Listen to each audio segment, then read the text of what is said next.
নমস্কার, প্রাণের পুজো নিয়ে মিমি রয়েছে আপনাদের সঙ্গে। এসে গেল পুজো, বাতাসে আগমনী বন্দনার সুর, বৃষ্টি ভেজা মেঘের ফাঁকে নীল আকাশে নুকি ঝুঁকি, ঢাকিপাড়ায় ঢাকের আওয়াজ, সবুজ মাঠে কাশফুল। কলকাতার বারোয়ারিতেও পুজোর লড়াই, প্রকৃতির সব রং নিয়েই ফের দুয়ারে দুর্গা।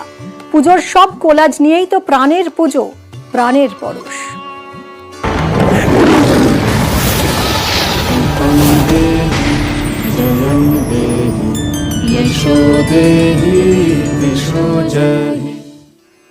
আকাশে পেঁজা তুলোর মতো মেঘ, হাওয়ায় দোল খাচ্ছে কাশফুল। অশোকনগরের কয়াডাঙ্গার নট্টপাড়ায় মহিলা ঢাকিদের ঢাকের মহড়া।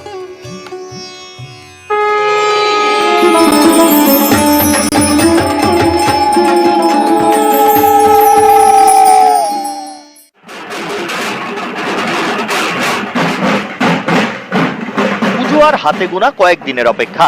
এই সময়টায় শুধু মহড়ায় ব্যস্ত থাকেন কয়াডাঙ্গার নট্টপাড়ার মহিলা ঢাকিরা। এবার এসেছে দিল্লির বরাত।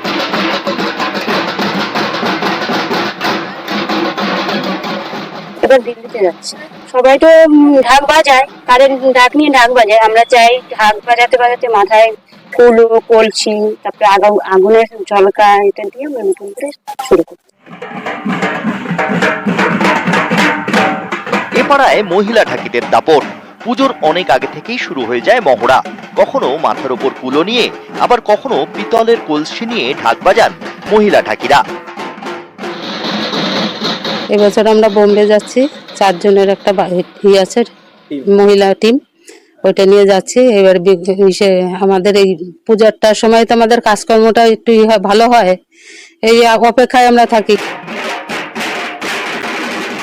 সারা বছর অন্য কাজ, কারুর বিড়ি বেঁধে দিন গুজরান, কেউ বা সেলাই দিদিমণি। পুজো এলেই পেশা বদল, তখন শুধুই ঢাকের মহড়া, পুজো প্যান্ডেলে পাড়ি দেওয়ার প্রস্তুতি। অশোকনগর থেকে জিয়াউল আলম, নিউজ 18 বাংলা।